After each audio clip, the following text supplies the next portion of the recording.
What's up guys, it's your boy, still needs an intro, and today we're going to try and install sway bars. So let's go ahead and pull up to the driveway, but first, we need to get a cold start.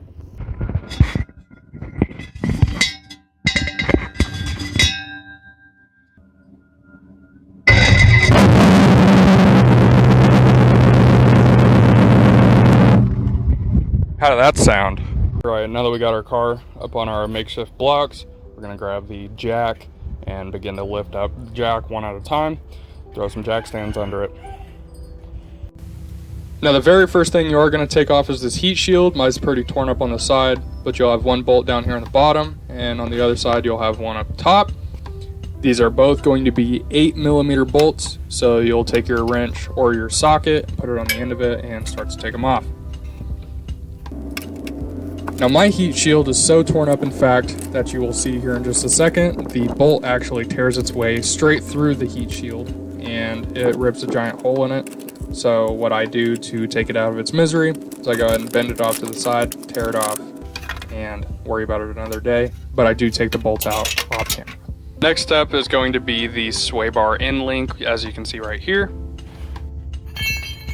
The way you go about taking this out, I take what is a 7/8 wrench, put it over the nut that's on the end of it, and to keep it from spinning, I take a 10mm socket, put it on the head of it, and I go ahead and just stick my breaker bar on the end of it. It makes it a little easier to keep in the same spot. But if you would like to put a ratchet on the end of it or a wrench, you will turn the 10mm as if you are tightening it, and you will turn the 7/8 wrench as if you are loosening. Now once you get everything loosened up, it pulls straight out of its hole. And the last thing you are going to take apart is this bracket that holds the bushing in place. You'll have two bolts, one on the bottom, one on the top. These are both going to be 15mm bolts.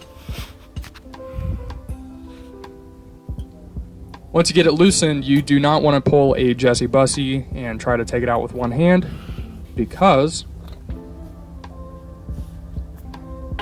when you do so, it will fall on you and give you a mini heart attack and make you contemplate your life choices.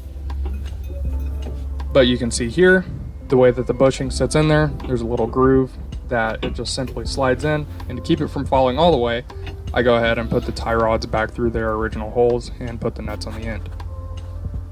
Alright, you can see the beautiful Eibach logo. This is actually the first time I've opened the box for these sway bars. So of course, I have these good and trusty stickers. Take these out, close everything up, and that's the end of the video. That's all I needed. On a serious note, let's go ahead and take out packaging here, and look at that. So right off the bat, you can tell that these sway bars are a little bit beefier, and they are a lot heavier than the factory ones.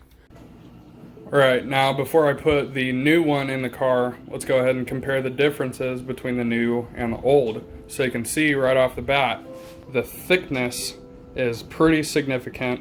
Plus, whenever you pick this one up, it's probably 2 or 3 pounds heavier than this one. But when you think about it, it's going in a car that weighs 5,000 pounds, so I'm not gonna notice the difference, you know. From the Eibach website, it shows that the factory diameter is 1.4 inches, while the factory diameter of this one is 1.6 inches wide. So this is almost a 1/4 inch thicker than this, meaning it's gonna be a completely different ride as opposed to stiffness. Now it did come with these bushings. At first I got very scared because I thought I was gonna have to press these into place on here, but Eibach is smart and they've got cuts in them. So these just break open and they cut right around this. But before we go to put it on, they have this grease. So we're gonna put a little bit on the inside of this and slip this on.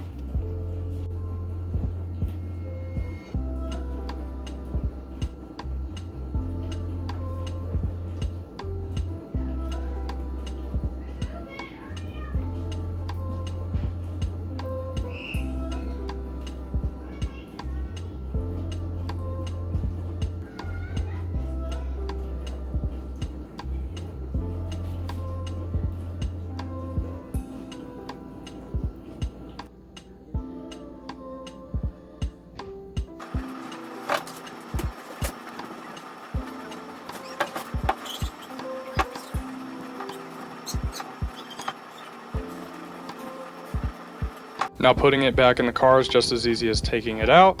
You'll put the nut on the end of it to make sure that it's not flopping around on you.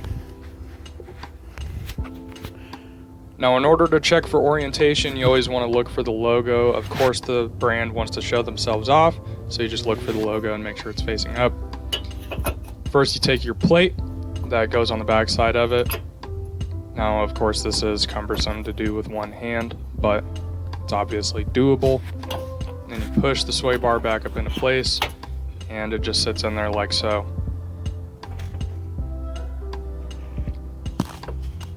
Next you're going to take the bracket that goes over the top of it and you make sure you try and do it upside down first, and then you do it right side up. Again, you always got to check for orientation.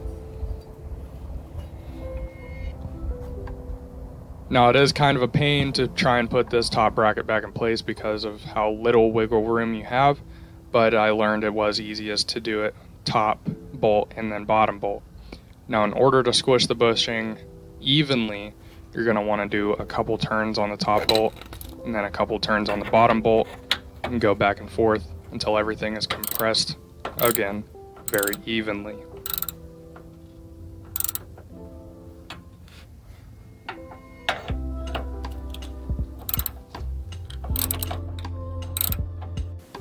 And last but not least, torque it to spec.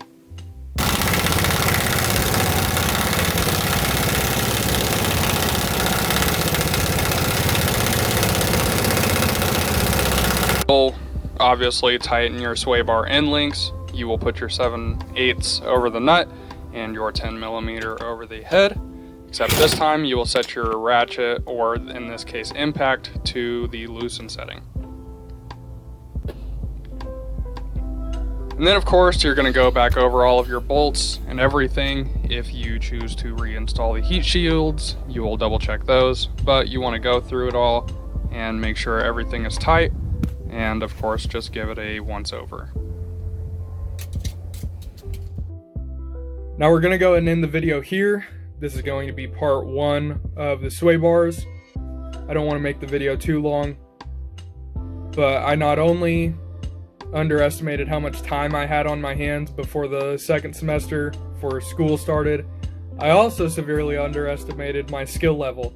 But be sure to tune in next time so you can see us take out the rear sway bar.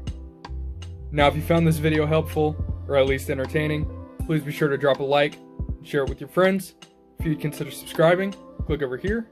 If you want to see what YouTube recommends you watch next, click over here. And as always, I look forward to seeing you guys next time.